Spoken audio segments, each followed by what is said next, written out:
Okay, so the horror show at Extreme Rules or Extreme Rules the horror show, whichever it's actually called. Tag team tables match, fantastic.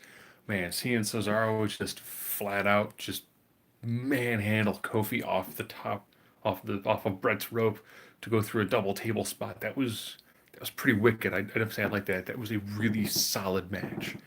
A lot of great back and forth. If you watch SmackDown, you know that these four guys put on great matches.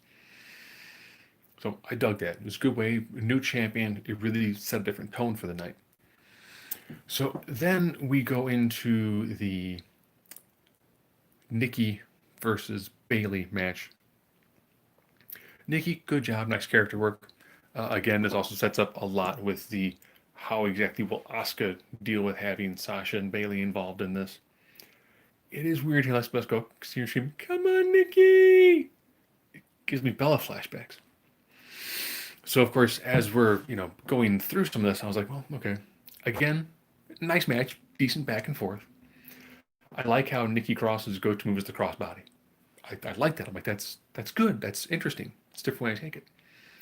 Sasha getting involved and tossing in the boss knucks to get a victory for Bailey. Okay, again, we're moving along pretty well. Nothing super amazing. Nothing horrible.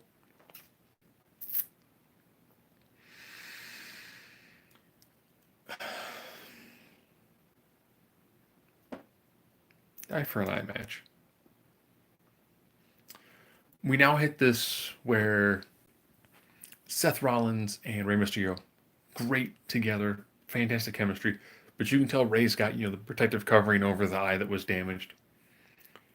So great match. We get to the finish, and to quote Conrad Thompson, who books this? This is not good. Ray takes the spot where he gets his face pushed against the ring steps, and again that leads to his eyeball popping out. And you can find a still shot of the ping pong ball coming out of Ray's mask with like some dye and some red around it. Looked horrible. I often find it weird when it's like, well, you put yourself into a corner, but you control all of the booking. You booked yourself into a corner with this and had no idea what to do.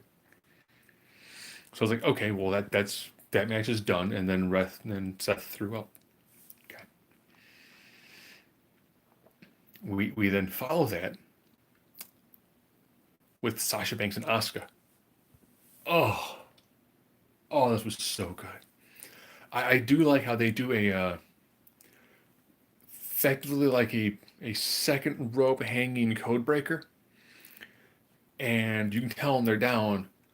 Like Asuka's feeling, Sasha's hair, like, are you okay? Are you fine? And you see Sasha kind of like reaching over, like touching her on the shoulder, like, yeah, I'm okay, I'm okay, I'm okay.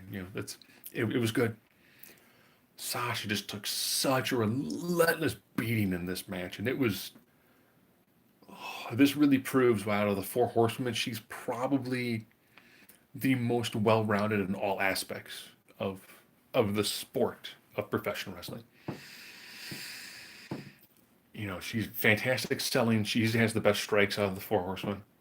Really good character work. I wouldn't say she has the best character work or is the best when it comes to promos. I think that's definitely a Becky Lynch sort of thing. And she's not the most freakishly athletic, as that's Charlotte, but such a great job in this. Made Asuka look fantastic. I like how Kari Sane and Bailey got into it. It really showed that these are four of your top women. Period. The finish with the belts coming in, the belts coming out, the ref being like, you can't use the belt. Asuka spraying the ref in the face, then Bailey taking the ref shirt out, putting the ref shirt on, and then counting the pinfall. We've had two back-to-back matches that were fantastic matches that then ended with some undeniable garbage booking. Uh, uh, then Dolph Ziggler tells Drew McIntyre what sort of match you're going to have. An Extreme Rules match, but only for Dolph Ziggler.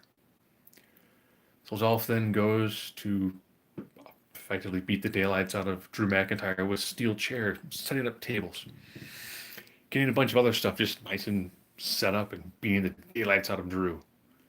If Drew uses any weapons, he's disqualified, loses the title. If it's counted out, he loses the title. I liked those aspects because now since I'm knocking him outside the ring, I'll win by 10 count. I don't care. Sleeper hold. Drew is to hold the ropes. Ref.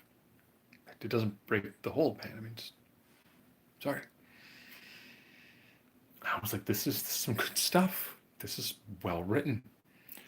This is almost like the last match where you had a person who bumps incredibly well against an unstoppable killing machine. Towards the end, when he's screaming, "Why won't you die?" to Drew, I think it's better like, "Why won't you stay down?" But why don't you die? Drew hits the Claymore kick, 1, 2, 3.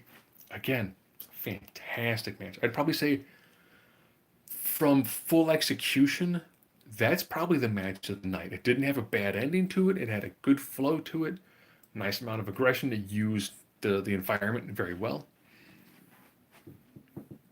I gotta say it's either toss between that or the tag team title match for being probably the match of the night. All considered, not like great match, horrible ending, just all around great match. And now we had the swamp fight.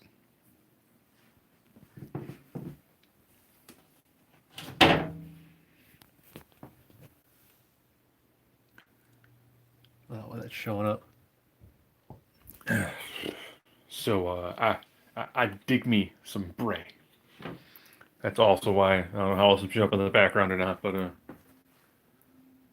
there's a plaque when Bray won the title. A plaque when he came back as the Fiend, as well as one of the signed pieces from the WWE artist. And to show them not just like a flat out mark just for them. Here's my Carney Lands citizenship. Cinematic wrestling, I don't count that as professional. I don't count it as actual like wrestling. It's its own thing. Bray is very good at this. Had a very nice like B horror film to it. Loved it. I liked the fever dream aspects they did with Braun. I liked how Bray's walking with the lantern, and he goes past the haunted carport.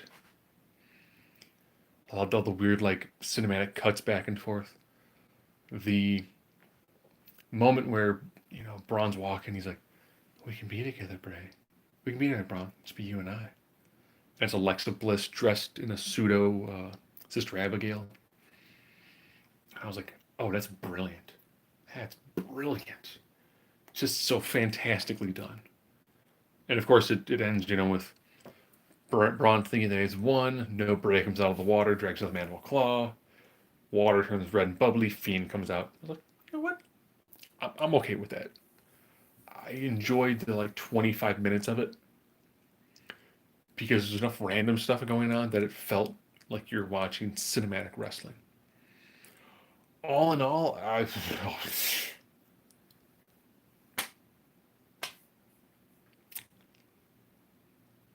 the fans have asked for Halloween Havoc, and what we get is this: an Extreme Rules event that had a tables match, that had an Extreme Rules match, and a cinematic wrestling match. Beyond that, they're all straight up matches.